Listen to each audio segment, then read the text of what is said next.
Uyghur women in the Uyghur region are facing multiple challenges. Uyghur women are also separated from their children, who are taken to state-run boarding schools where, they're eroded from their linguistic rights, cultural, religious rights as well.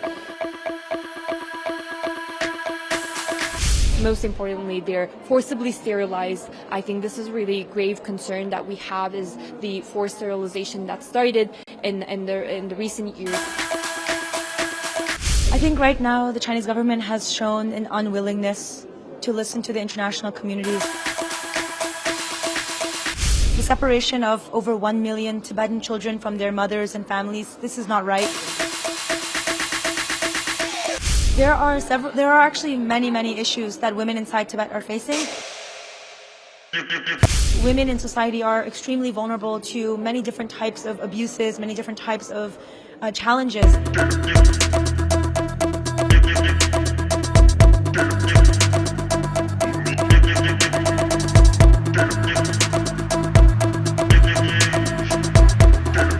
What sort of issues the women in Xinjiang province is facing?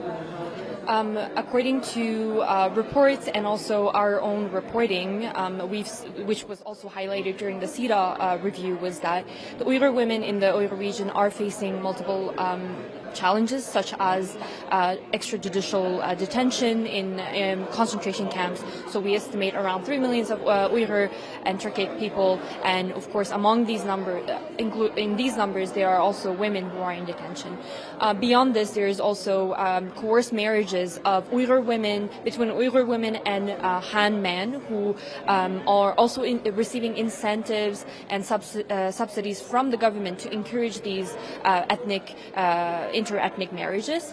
Uyghur women are also separated from their children, who are taken to state-run boarding schools where, they're eroded from their linguistic rights, cultural, religious rights as well.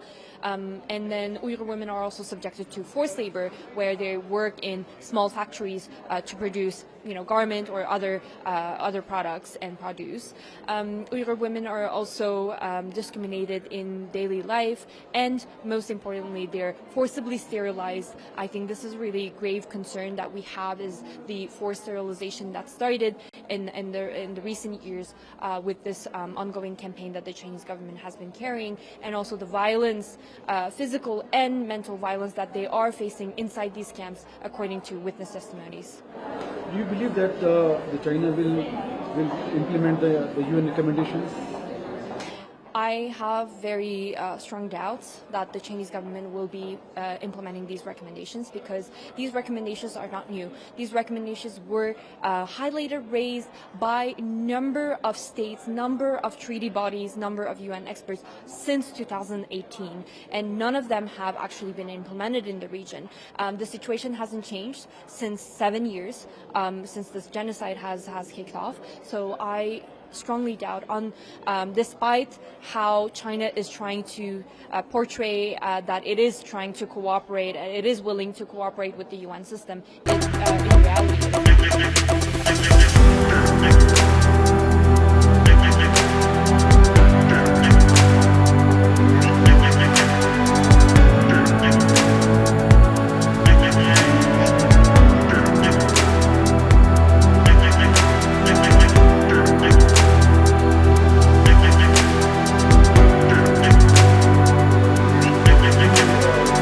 The issues of the kind of repression the women in Tibet are facing due to Chinese atrocities.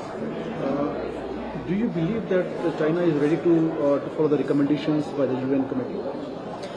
I think right now the Chinese government has shown an unwillingness to listen to the international community's calls, to listen to the voices of Tibetans from inside Tibet and around the world.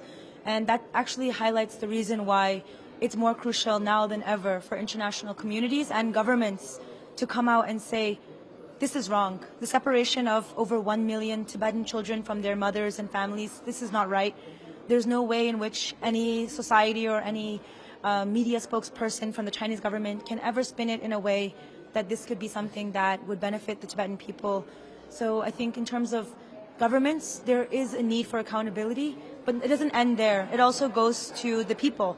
The people of each country can also see and judge for themselves what they believe about this policy, and do they believe this policy to be of harm to children, to women, and to the society within Tibet. And if so, then I think that not only governments and the UN, but everybody in the world needs to take action and join into the cause of shutting down the colonial boarding schools inside Tibet. What sort of problems or the issues the women in Tibet are facing right now? There are actually many issues that women inside Tibet are facing. There were several that were raised by the recent review and in the concluding statements from CEDAW, which is the committee, the Convention on the Elimination of Discrimination Against Women.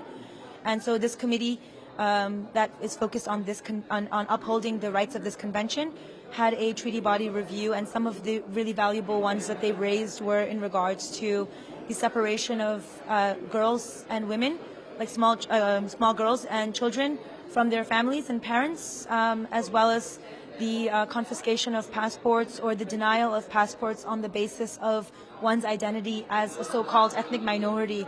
So if you imagine this in any society, maybe the community you live in, if there's someone who's classed by the government as an ethnic minority, and because of this very reason, they're denied the right to internal freedom of movement and also the right to they don't have the right to a passport.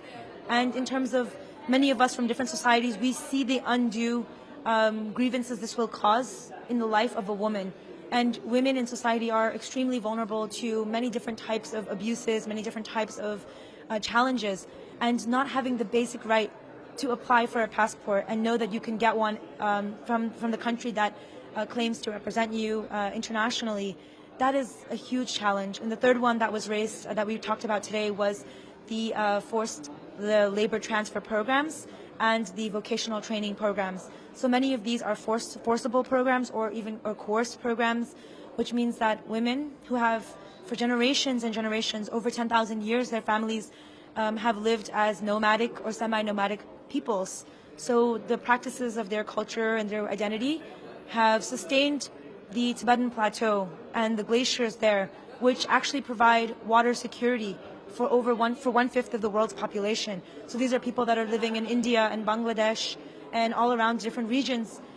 They're relying on the water that has been protected upstream for thousands of years by Tibetan women and Tibetan nomads. And now these nomads are being stripped from their homes. These Tibetan women are being forced to leave their way of life, which protects billions of people around the world, and enter into these coerced vocational training programs that teach them low-skill, low-wage positions so that they enter into this almost sort of economic servitude towards the Chinese government to complete their mass production of goods. It's all a big system that many of us around the world are part of in some ways, and we have a power also to say we don't want to be a part of these systems in these ways.